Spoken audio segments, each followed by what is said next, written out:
Ladies and gentlemen, boys and girls, and everybody in between, welcome to another episode of the Chaps Chat Cats, a part of the Hoops Crew Media Network. My name is Jake, and I'm joined in the virtual studio on a relatively chilly Thursday evening by two esteemed gentlemen, Sambo and Johnny. How are you, chaps? Pretty good. Freezing my nipples off. Nice. So great. Yes. Very good. Just how One way to do it. It's that kind of weather. We've reached the heart. Well, not even quite the heart of winter yet, but close enough. We're zeroing in on the heart of winter. Feels like it's going to be a nippy one, a nipply one this winter. On the show tonight, we've got, speaking of a nipply show, the Cats v the Blues round 15 preview. If that doesn't get you excited, I don't know what will. We're going to dive into all of that on the public part of the show. Then we're going to duck on over to the Patreon. We're going to call halftime, go to Patreon, and we're going to do our Patreon match predictions. So if you want that part of the show, well, you go on over and sign up to the Hoops Crew Patreon. You can get your 7-day free trial started today. And of course, chaps, as we always do, need to say a big thank you to a group of people, an entity that has backed the whole Hoops Crew Media Network this season. We're talking, of course, about the wonderful folk at Valhalla Brewing.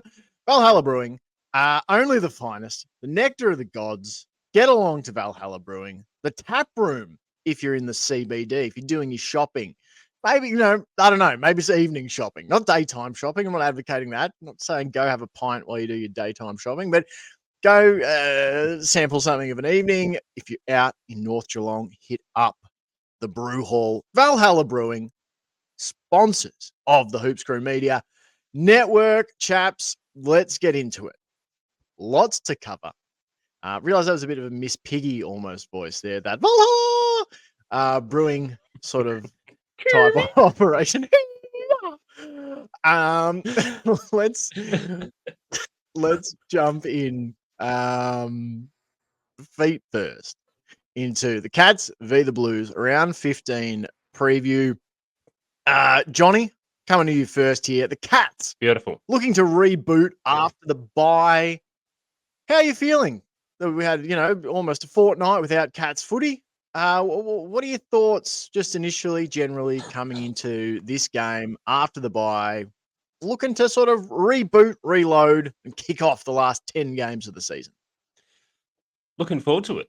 Looking forward to a tough game, exciting game, blockbuster game, as they say. A few interesting choices on the selection side, especially around the ruck. But yeah, can't wait for it. And I've got a good feeling, as I always do, going into these games against big teams. We can step up when it matters, when it counts, and bring home a good victory. Also helps the old captain is back to lead that midfield and hopefully bring a bit of stability, leadership, experience, and all that I think the midfield has been lacking the last 2 months nearly. So yeah, really, really looking forward to this game. Really looking forward to seeing Dangerfield back out there and seeing what this team can do after a break. And usually the Cats don't do too well off a bye. I think they've lost nearly 8 in a row off byes for a while there, especially mid-season bye. So good thing is Carlton's coming off the bye, so both coaches can't use the byes as an excuse that if they're poor form, because they're both coming in fresh. They both had a bye, both played the same amount of games and all that. So yeah, really looking forward to this game. I think it's going to be another classic between the Cats and the Blues, and hopefully the Cats come out on top. Here's hoping. Sambo, anything to echo there? Anything to add there? No, not really. I mean, it's obviously going in confident as we always do. It's somewhat unknown for this season. You know what's going to happen there with this game, because obviously last time we played them at our famous home ground, the MCG, whereas this time we're traveling up to their home ground, the MCG. So you just don't really know as far as this season goes how that's going to translate, really. It's true.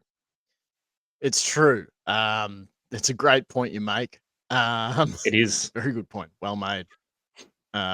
Yeah, the travel trips are always, yeah, it's tough. People don't talk about it enough in footy. The toughness of traveling. Yeah. All right. I thought I might have a bit to add to your bit. You didn't sort of plumb You the didn't. depths there for a minute. It was like, do I have anything? Right. Num. Chamber's empty. That's why we Let's- have Colony to edit. Yeah. Cheers, Colin. All right. You're like Team deep sea selection. fish. Let's. Floundering about there for a bit, but you managed to pull that's yourself exactly out of what it it was. somehow. Yeah, just flopped back on into the ocean. Team selection, Chaps. Got 3 big changes coming into the lineup, which you gotta love. You gotta love to see the changes in the lineup. So we've got Patrick Dangerfield, Ollie Henry, and Zach Tui all entering the lineup for the round. What are we? 15 clash against Carlton. Sambo, we'll go to you first on this one. Nice to have the captain back. You can talk about that if you want, but have you got thoughts on the other changes?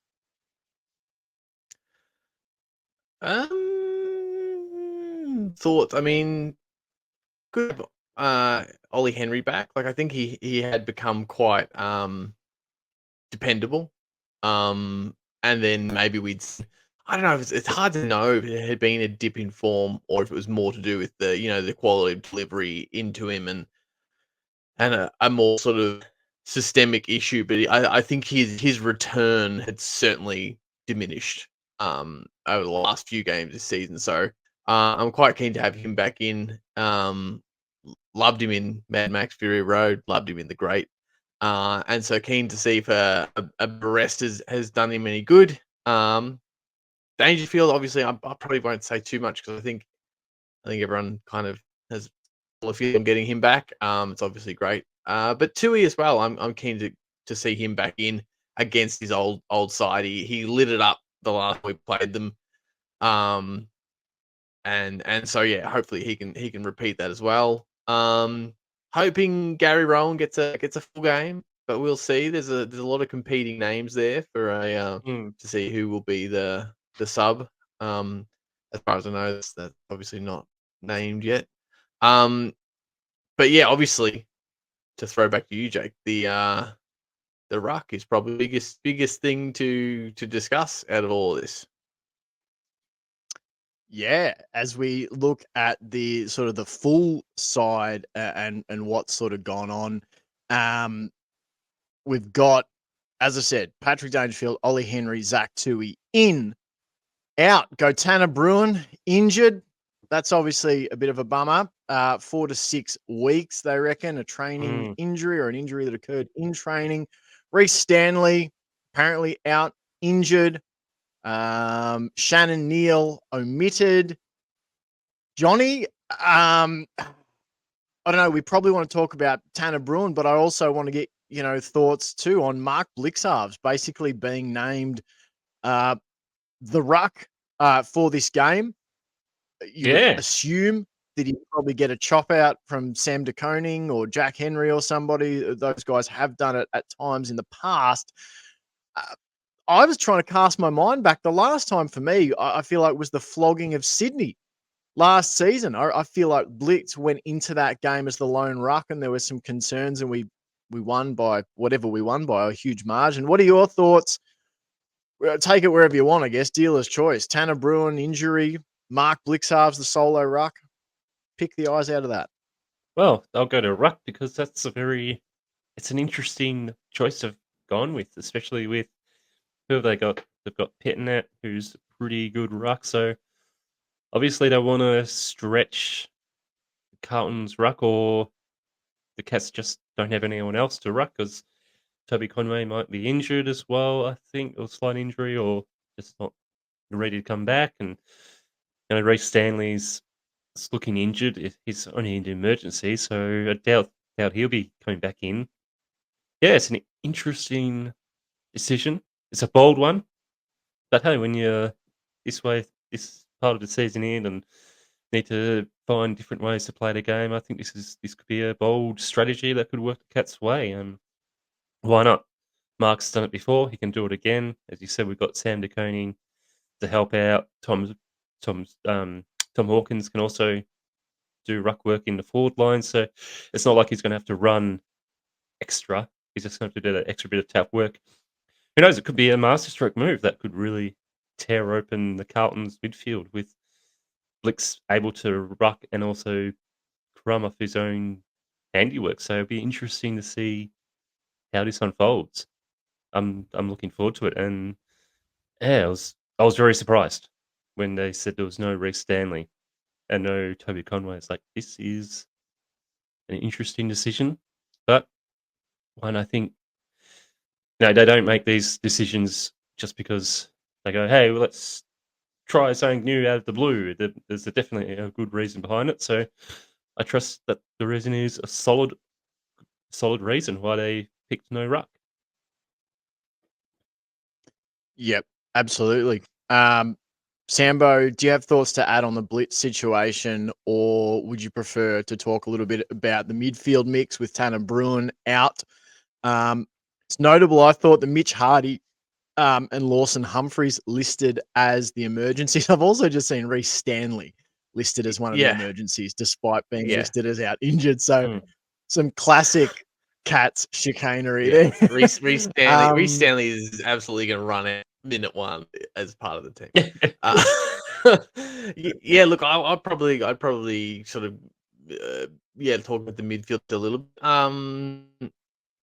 Probably without Tanner Bruin, probably a little bummed not to see Parfitt. I know there's mixed feelings about him around the internets and that, but I can't help but think of the highs, I suppose. I guess there was some games in there maybe where he wasn't performing at the highest level, but those games where he got 11 tackles, and I wouldn't begrudge him being in against the Blues whatsoever. Especially, as I said, in the absence of Tanner Bruin, not a like for like swap, but possibly, a really handy swap for someone with such good defensive work as Parfitt. But as with the rucking situation, they know more than us, and presumably there's very good reasons for why Parfitt isn't able to crack back into the side.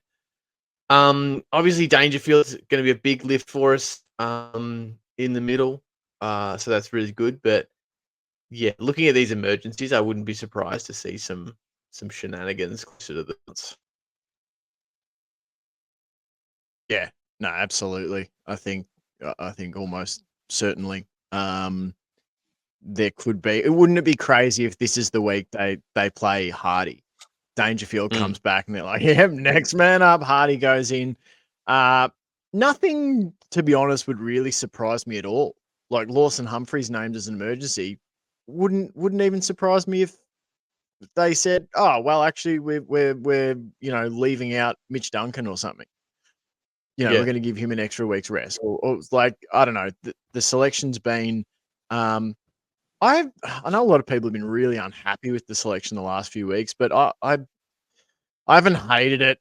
I think they, as we always say, know a lot more than we do, are aware of what roles they're happy for certain players to play. So it's pretty hard for me not to back the coaching group and management to not be making the right decisions. I mean, they've done it better than anyone else pretty much for the last, this group since 2011 sort of thing. So I like to see Danger back.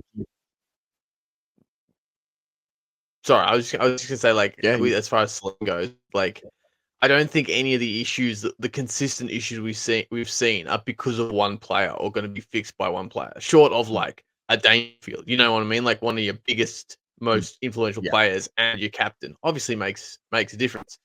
But I think the issues are much more systemic and how the team works together. So what they're trying to do is not just plug in a peg to a hole to win the game. They're trying to get the team to work together to win a multitude of games. And so they, above all, I imagine they're trying to pick the best squad that they can that has the highest chance of building some consistency across this season and making a push into finals. So it's not really super handy just to keep pulling players out and shoving other ones in just because Twitter thinks they're playing really well, because they might be playing really well.